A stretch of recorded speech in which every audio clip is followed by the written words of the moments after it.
여러분 다이소 최근에 가보셨나요? 저도 종종 갑니다. 다이소에 가보면 정말 싼 값에 와 이거 물건이다 하는 그런 제품들이 있습니다. 특별히 집안에 있는 것들을 좀 정리하기 위해서 다이소에 가보면 이걸 가지고 이렇게 정리할 수 있구나 라는 생각이 들 정도로 참 다양한 물건들이 비치되어 있습니다. 우리는 과거에 비해서 조금 더 풍족한 삶을 사는 것 같습니다. 그래서 그런지 이 풍족한 삶을 그리고 삶 가운데 있는 어떤 물건들을 정리하기 위한 그런 생각도 합니다. 가장 좋은 정리 방법은 무엇일까요? 그것을 위해서 유튜브에서 또는 어떤 사람은 정리의 달인으로서 책을 내기도 합니다. 많이 보셨겠지만 그 정리의 기준은 결국 뭐냐? 무엇을 버릴 것인가? 무엇을 남길 것인가? 입니다. 이것이 인생의 한 모토를 삼는 사람들은 그야말로 미니멀한 인생을 추구하기도 합니다. 불필요한 것들은 다 버리고 딱 하나만 남기고 살아가는 인생. 그것이 미니멀한 인생입니다. 무엇을 남기고 무엇을 버릴 것인가. 사실 이것은 정리할 때 필요한 말이기도 하지만 이것을 좀 바꿔서 이렇게 생각해 볼 수도 있습니다. 어떻게 살다가 무엇을 남기며 떠나갈 것인가. 우리는 언젠가 이 자리를 떠나갑니다. 이 땅의 삶이 영원하지 않기 때문입니다. 떠날 그때 우리가 살아온 삶은 우리의 후세들에게 이 모양 저 모양으로 아무튼 그 자취를 남기게 됩니다. 성경은 바로 그 질문을 우리에게 던지고 있습니다. 하나님 앞에서 살아가는 것은 과연 마지막까지 무엇을 붙드는 삶인가? 하나님 앞에서 살아간다는 것은 하나님께서 맡기신 것을 어떻게 다음 세대에 이어갈 것인가? 라는 질문입니다. 오늘 본문은 믿음의 조상 아브라함의 삶의 마지막 장면입니다. 창세기 11장에서 시작된 이 긴 이야기가 오늘로써 마무리됩니다. 아브라함은 자신의 마지막 삶, 그때 무엇을 했을까요? 그리고 그의 삶의 끝에 대해서 우리가 한번 살펴보도록 하겠습니다. 1절을 보시면 아브라함이 후처를 맞이하였으니 그의 이름은 그드라라 라고 하면서 놀랍게도 아브라함에게 또 다른 아내가 있다는 사실을 소개하고 있습니다. 오늘 처음 아시는 분들은 처음 이 사실을 아시는 분들이 없기를 바랍니다. 아브라함에게는 후처가 있었고 그 후처를 통해서 자녀들이 태어납니다. 무려 자녀가 6명입니다. 그리고 그 자녀를 통해서 손주도 태어나는 것이 기록됩니다. 그리고 그 후손들 중에는 그야말로 족속을 이루는 사람들이 있다라는 것을 언급하고 있습니다. 이 언급이 있었을 때 아브라함은 이것을 전혀 생각하지 못했을 것입니다. 하지만 성경의 저자, 특별히 창세기의 저자는 이 의도를 가지고 지금 이 내용을 씁니다. 무슨 말이냐? 하나님의 약속에 의해서 아브라함을 통해서 다양한 민족들이 생겨나고 있었다라고 하는 것입니다. 우리가 본 뒷부분에 보면 12절부터 18절까지 이스마엘의 후예, 이스마엘의 족보가 등장합니다. 거기에 보면 이스마엘에게는 무려 12명의 아들이 있다라고 말합니다. 그리고 이 아들들은 각각 족장이 됩니다. 부족의 우두머리가 된다라는 것은 그 뒤에 하나님의 복 가운데 이들이 잘 살아갔다는 것을 의미하는 것입니다. 결국 아브라함에게서 여러 민족이 뻗쳐나간다라고 하는 이 내용을 기록한 것은 하나님은 자신의 약속에 신실하신, 특별히 아브라함에게 하신 그 약속이 이렇게 실현되고 있다는 것을 지금 창세기 기자는 적고 있는 것입니다. 창세기 17장에 이 아브라함을 향한 하나님의 약속이 등장합니다. 4절, 5절인데요. 보라, 내 언약이 너와 함께 있으니 너는 여러 민족의 아버지가 될지라. 이제 후로는 내 이름을 아브람이라 하지 아니하고 아브라함이라 하리니 이는 내가 너를 여러 민족의 아버지가 되게 함이니라. 아브라함이라고 이름을 바꾸시면서 여러 민족, 열방의 아버지라는 그 뜻을 새롭게 갖도록 계명해 주시는 겁니다. 하나님은 아브라함에게 세 가지 약속을 하셨습니다. 첫째는 땅의 약속입니다. 가나안 땅의 약속입니다. 두 번째로는 자손의 약속입니다. 그 땅에 살아갈 언약 백성에 대해서 약속해 주십니다. 그리고 복의 약속입니다. 열방까지 확장될 하나님의 구원의 은혜를 복이라는 단어에 포함했습니다. 이 약속은 아브라함의 자손들을 통해서 이루어지지만 그 모든 자손들이 동일하게 이 약속의 혜택을 받는 것은 아닙니다. 하나님은 땅의 약속을 말할 때 그 땅이 가나안 땅인 것을 알려주십니다.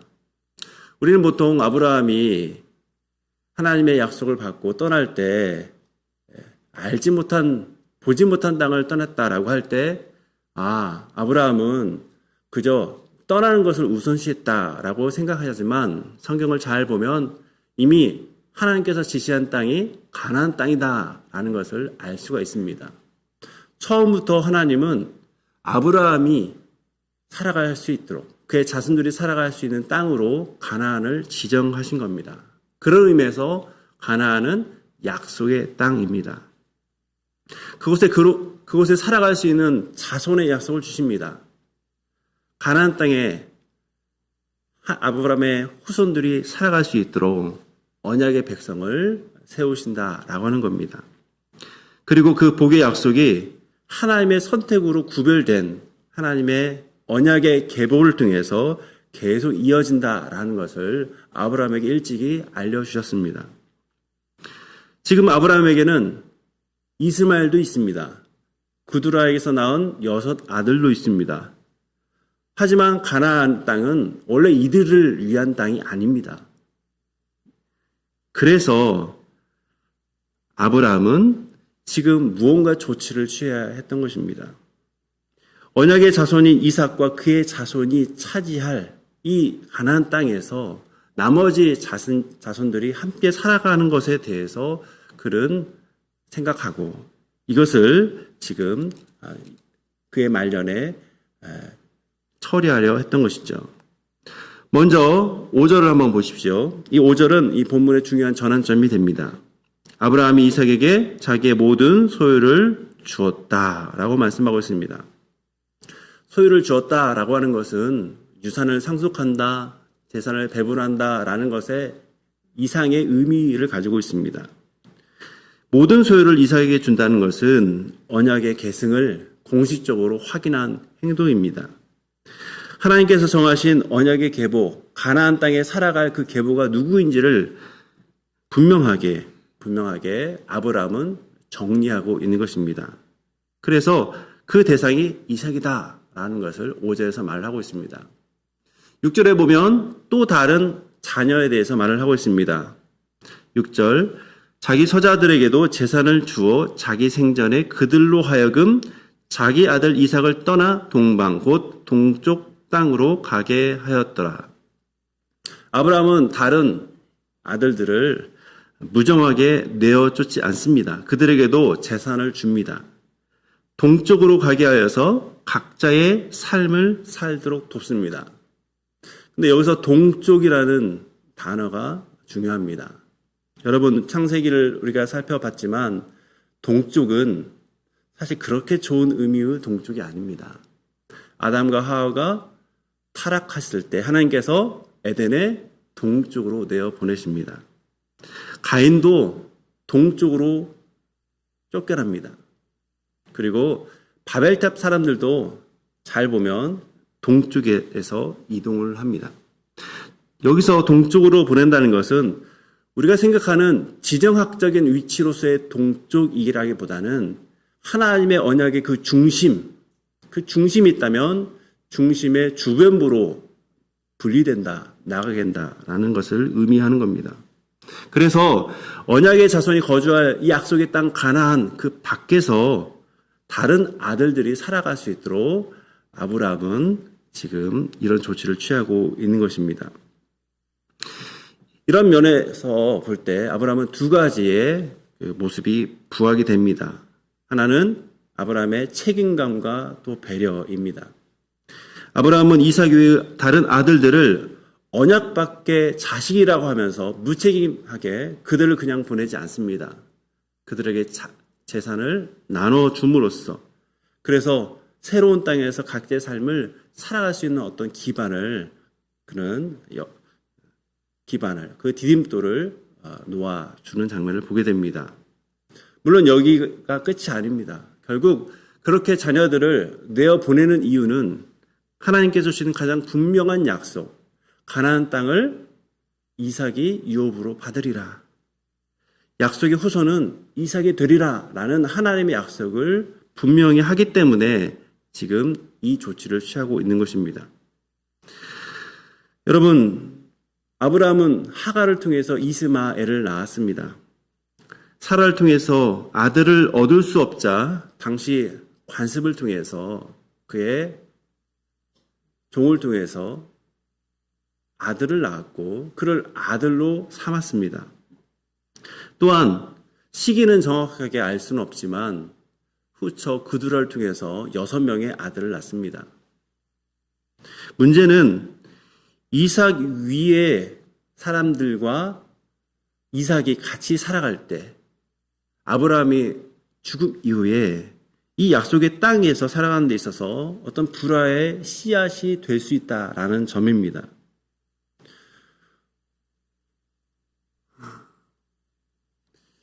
목축하며 살았던 사람들에게 우물은 참 중요한 곳이었는데 이미 아브라함은 이 우물 때문에 다툼이 생기는 것을 봤습니다. 아브라함은 자신의 말년에 이런저런 불화를 없애기 위해서 이 질서를 아주 분명하게 하고자 합니다. 적절한 재산을 떼어주고 동방에서 살아갈 수 있도록 그를 내어보내는 것입니다. 성경은 이렇게 그두라로부터 태어난 이 6 아들들을 가나안 땅으로 보내는 것에 대해서 아주 간략하게 묘사를 합니다. 왜냐? 창세기의 강조점은 이 6 아들이 아니라 결국 약속의 땅 가나안 안에서 하나님의 언약의 계보에 있는 이삭이 언약 백성으로서 살아가는 것이기 때문입니다. 그런데 한번 생각해 보십시오. 이 일의 당사자는 아브라함입니다. 이들을 내보내는 사람은 아브라함입니다. 여러분, 사랑하는 자녀들을 먼 곳으로 내어보내는 것은 사실 쉽지 않은 일입니다. 더구나 오랫동안 자녀가 없었던 아브라함이 그의 노년에 이렇게 많은 자녀를 얻고 또 그 자녀를 통해서 손주를 얻고 아마 그의 가문은 이전에 없던 그 아이들의 시끄러움 때문에 정말 소란했지만 그는 행복한 노년을 보냈을 것입니다. 실제로 노후에 많은 이 자녀들과 또 손주까지 함께 끼면서 살아가는 것은 우리 인생에 있어서 너무나 귀한 또 아름다운 복됨입니다. 하지만 죽음을 앞두고 아브라함이 결정한 삶은 결국 다음 세대를 바라보는 삶이었습니다. 언약의 세대로 다음 세대를 준비하는 삶이었습니다.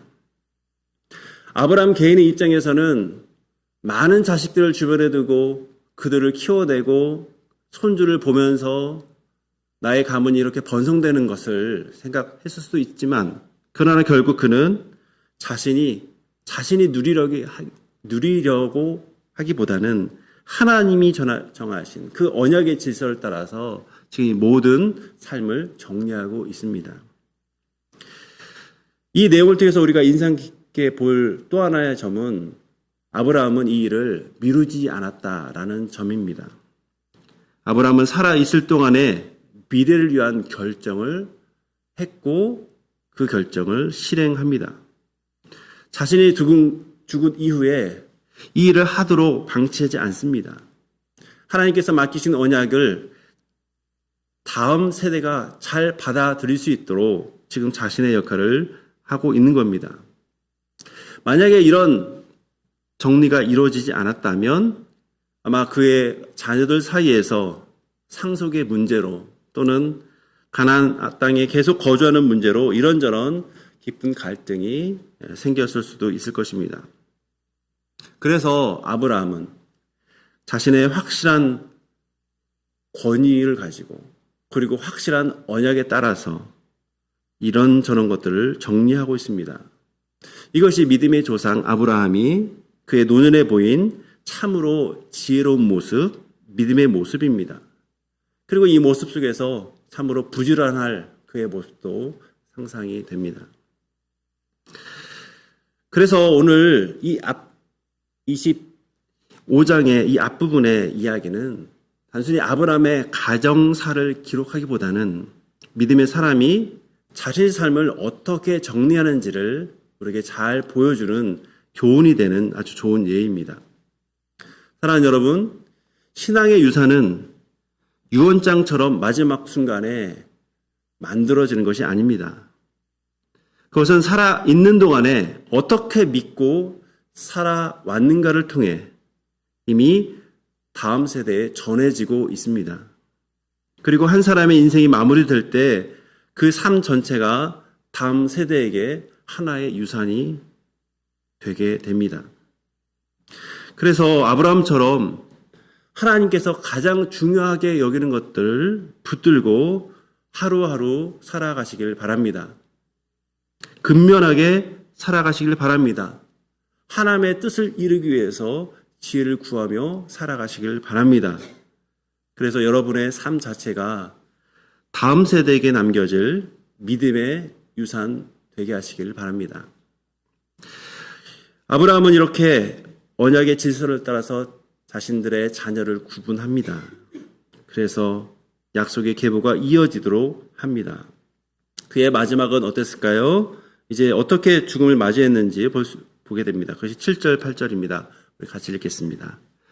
아브라함의 향년이 175세라. 그의 나이가 높고 늙어서 기운이 다하여 죽어 자기 열조에게로 돌아가매.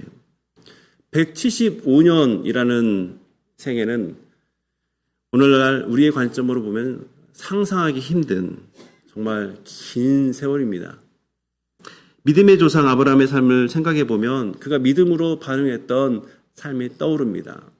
하나님께서 갈대아 지역을 떠나서 내게 보여준 그 땅으로 가라라고 말씀하셨을 때 즉각 그 고향을 떠났던 일들, 하늘의 별처럼 모래알처럼 많은 후손의 약속을 받았던 일, 아들 이삭이 태어나서 웃었던 일, 죽은 이의 부활을 믿으면서 모리아 산에서 그 아들을 제물로 바치려 했던 믿음의 그 사건, 그리고 사라를 막벨라 굴에 묻었던 순간, 이외에 아브라함의 삶에는 참으로 많은 믿음의 이야기가 있었을 것입니다. 하지만 창세기는 이 아브라함의 업적을 길게 나열하지 않습니다. 대신 한 문장으로 요약합니다. 8절, 그의 나이가 높고 늙어서 기운이 다하여 죽었다라고 말합니다. 우리말은 기운이 다하여 죽었다라고 번역하지만 히브리 원문에는 사베아라는 단어가 사용됩니다.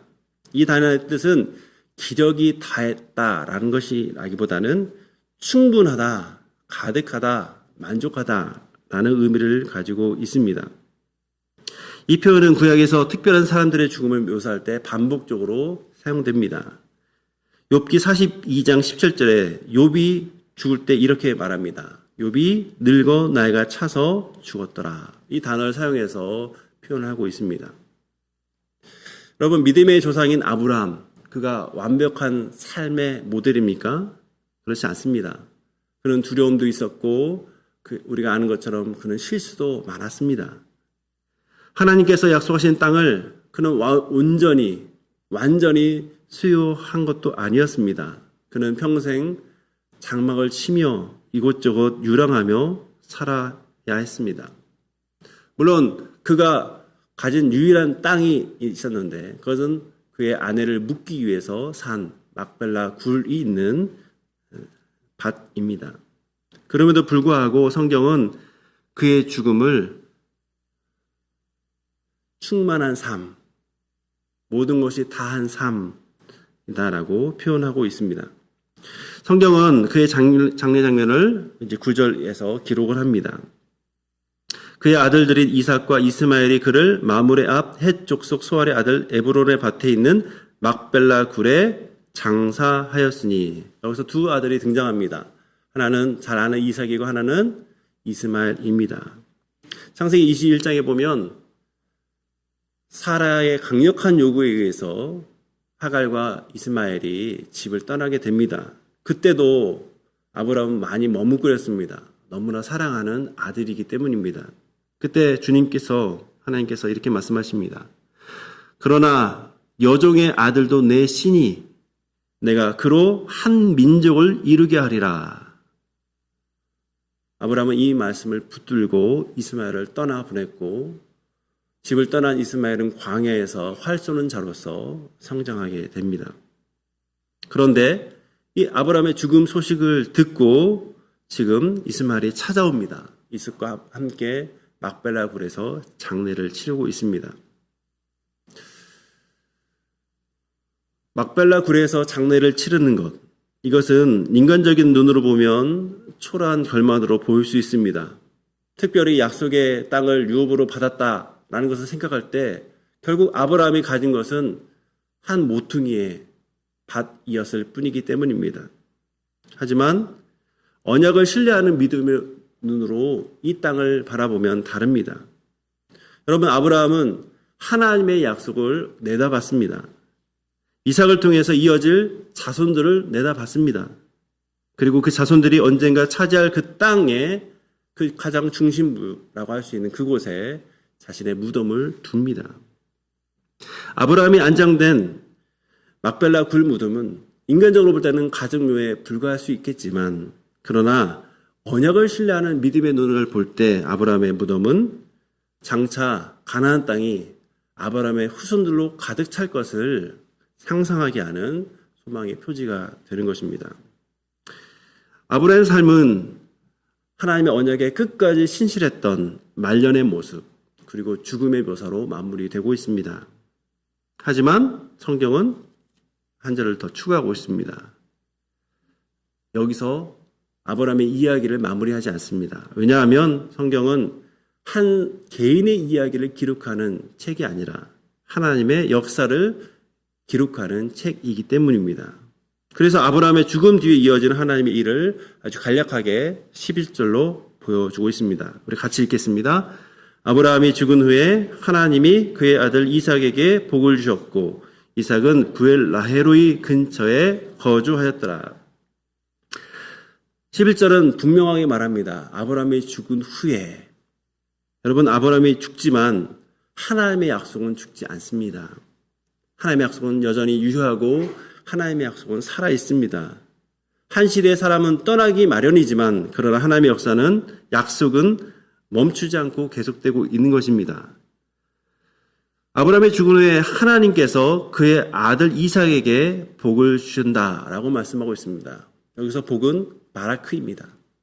창세기에서 하나님께서 천지를 창조하신 다음에 그들에게 복을 주셨다라고 하는 그 복입니다. 창세기 12장에서 아브라함에게 언약을 하실 때 그 핵심 단어가 이 복입니다. 창세기 12장 3절입니다. 너를 축복하는 자에게는 내가 복을 내리고 너를 저주하는 자에게는 내가 저주하리니 땅의 모든 족속이 너로 말미암아 복을 얻을 것이라 하시니라. 이 복, 이 바라크가 지금 이삭에게 아브라함의 자손 이삭에게 이어지고 있다라고 말을 하고 있습니다. 땅과 자손과 복의 약속이 아브라함의 죽음과 함께 그 막벨라 굴에 묻혀지는 것이 아니라 여전히 하나님의 땅, 하나님께서 약속하신 자손, 그 복은 지금 이삭을 통해서 계속 되어진다라는 것을 지금 강조하고 있습니다. 그런데 지금 이 이삭이 어디에 거주하고 있습니까? 브엘라헤로이입니다. 브엘라헤로이. 여러분 기억나시죠? 하갈이 아들 데리고 광야로 나가서 엉엉 울 때 그때 하나님께서 그에게 나타나셨습니다. 그 음성을 듣고 하갈이 믿음으로 고백합니다. 하나님은 나를 살피시는 하나님, 여호와 로이라고 고백합니다. 그 고백을 한 장소가 지명이 되어서 부엘 라헤로이, 부엘은 우물이라는 뜻입니다. 나를 보시는, 살펴보시는 살아계신 하나님의 우물이라는 표현으로 부엘 라헤로이라는 지명이 됩니다. 이삭이 바로 그 장소 부근에 거주함을 명시하고 있습니다. 이것은 이삭이 사는 어떤 주소를 말하는 것이 아니라 하갈의 눈물을 살펴보셨던 하나님께서 이제는 이삭을 살펴보신다. 이삭의 삶도 동일하게 살피시고 돌보시고 그리고 함께 하신다라는 것을 말하기 위해서 이삭이 살아가고 있는 지명을 같이 표기하고 있는 것입니다. 아브라함과 함께 하셨던 그 하나님이 지금 이삭과 함께 하신다라는 것을 말하고 있는 것입니다. 이렇게 언약의 하나님은 특정인, 특정 세대에만 함께하는 분이 아닙니다. 그 세대를 넘어서 하나님의 약속을 이루시는 분이십니다. 실제로 하나님께서 아브라함에게 주신 약속은 시대를 지나서 계속 이루어지고 있습니다. 땅의 약속이 막벨라 굴에서 시작해서 이삭에게로 이어지고 자손의 약속이 이삭에게서 야곱으로 이어지고 복의 약속이 가나안 안에서 열방을 향해서 계속 흘러가고 있는 것입니다. 그리고 그 이야기는 거기서 끝나지 않습니다. 야곱의 12아들로 이루어진 이스라엘 민족, 그리고 그 역사를 통해서 이스라엘 나라가 세워지고 그 대표적인 왕조인 다윗 왕조가 나타납니다. 그리고 그 계보 끝에 가장 높으신 왕, 바로 우리 주님 예수 그리스도께서 나오시는 것입니다. 그래서 신약 성경 마태복음 1장 1절은 이렇게 시작이 됩니다. 아브라함과 다윗의 자손 예수 그리스도의 계보이다. 아브라함에게 주신 약속이 땅과 자손과 복의 약속이 예수 그리스도 안에서 놀랍게도 가장 탁월하게 완성되는 것, 그것을 마태복음 1장 1절은 기록하고 있습니다. 갈라디아서 3장 29절은 이렇게 말합니다. 너희가 그리스도의 것이면 곧 아브라함의 자손이요 약속대로 유업을 이을 자니라. 여러분들은 그리스도의 것입니까? 여러분들은 그리스도를 믿습니까?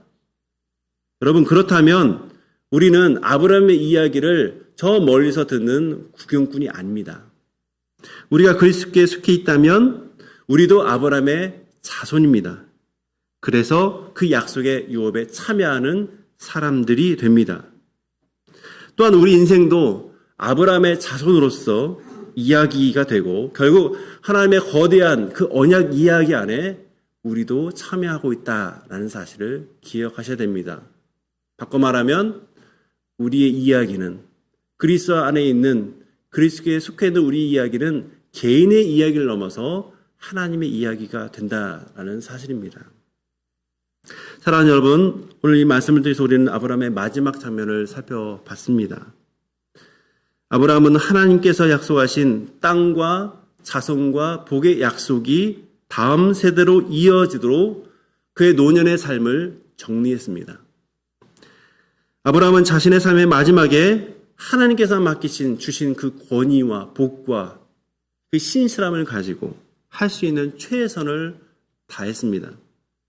그래서 우리는 이 내용을 통해서 우리 자신에게 이렇게 질문해 볼 수 있습니다. 나는 지금 무엇을 붙들고 살아가고 있는가? 나는 무엇을 남기며 살아가고 있는가? 특별히 하나님께서 내게 맡기신 믿음은 다음 세대에게 과연 믿음으로써 유산을 남길 수 있는 모습인가를 우리는 생각해 볼 수 있습니다. 사랑하는 여러분, 아브라함의 이야기는 이렇게 끝이 납니다. 그러나 하나님의 이야기는 끝이 나지 않고 계속됩니다. 그리고 그 이야기 안에 우리 자신의 삶도 포함되어 있습니다. 바라기는 우리 삶도 하나님의 이야기 안에서 믿음의 유산을 남기는 복된 이야기 되기를 바랍니다. 오늘 말씀을 기억하면서 우리 한번 기도하겠습니다. 하나님, 내 삶이 믿음의 유산이 될 수 있도록 하여 주옵소서. 아브라함이 나타냈던 그 하나님의 약속에 대한 신실함이 나타나고 특별히 미래를 바라보면서 그가 했던 그 지혜로움이 드러날 수 있도록 나의 삶도 이끌어 달라고 우리 한번 기도하도록 하겠습니다. 하나님 아버지, 오늘 말씀을 통해서 아브라함의 마지막 모습을 보게 하시니 감사합니다.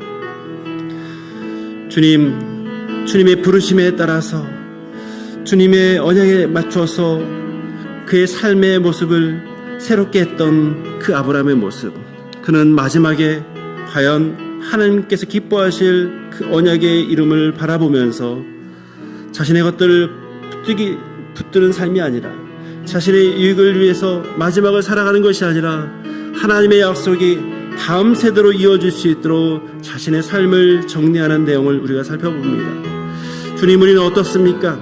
과연 내가 붙들고 있는 것이 하나님께서 복되게 여기시고 하나님께서 귀하게 여기시는 믿음의 모습인지, 아니면 우리의 정말 욕심인지, 아버지 하나님, 우리가 가지고 있는, 우리가 놓고 있지 않는 그 모습을 돌아보게 하여 주옵소서. 주님, 우리에게 주님 지혜를 허락하여 주옵소서. 살아있는 동안 우리가 무엇을 해야 될지, 아버지 하나님, 긴급한 마음을 가지고 하나님께서 맡기신 것을 정말 가지고 최선을 다해서 살아가는 주님의 사람 되게 하여 주시고 인도하여 주옵소서. 하나님 아버지, 오늘 말씀을 통해서 아브라함의 마지막 삶을 보게 하시니 감사합니다. 자신의 것을 붙들지 않았던 삶의 이유는 만약에 신실하신 하나님을 경험했기 때문입니다. 그리고 그는 이 신실하신 하나님의 약속을 더 붙들고자 다음 세대로 그 언약이 이어질 수 있도록 자신의 삶을 정리했습니다. 우리는 어떤 삶을 살아가는지 돌아봅니다. 지금 우리가 붙들고 있는 것이 과연 하나님께서 귀하게 여기시는 것인지 아니면 내 욕심인지 솔직하게 생각하길 원합니다. 주님, 아브라함이 보여준 그 지혜가 우리의 지혜가 될 수 있도록 하늘의 지혜를 더하여 주옵소서. 특별히 살아있는 동안 우리가 해야 될 일들을 미루지 않게 하여 주시고 하나님께서 맡기신 것들을 제때에 잘 이루며 정리하며 살아갈 수 있도록 도와주옵소서. 바라기는 우리의 말 한마디, 삶의 태도 하나하나가 우리 곁에 있는 다음 세대에게 믿음의 아름다운 유산으로 남겨질 수 있도록 하여 주옵소서. 아브라함이 죽은 뒤에도 하나님의 약속이 계속 이삭에게 이어졌듯이 우리가 이 땅을 떠난 뒤에도 하나님의 이야기가 우리 자녀들, 우리 다음 세대들 이 공동체 안에서 계속 이어질 수 있도록 하나님 은혜를 더하여 주옵소서. 우리의 삶이 우리 자신의 삶이 아니라 하나님의 크신 이야기 안에 속해 있는 너무 귀한 믿음의 이야기가 될 수 있도록 주여 우리를 사용하여 주옵소서. 예수님의 이름으로 기도합나이다. 아멘.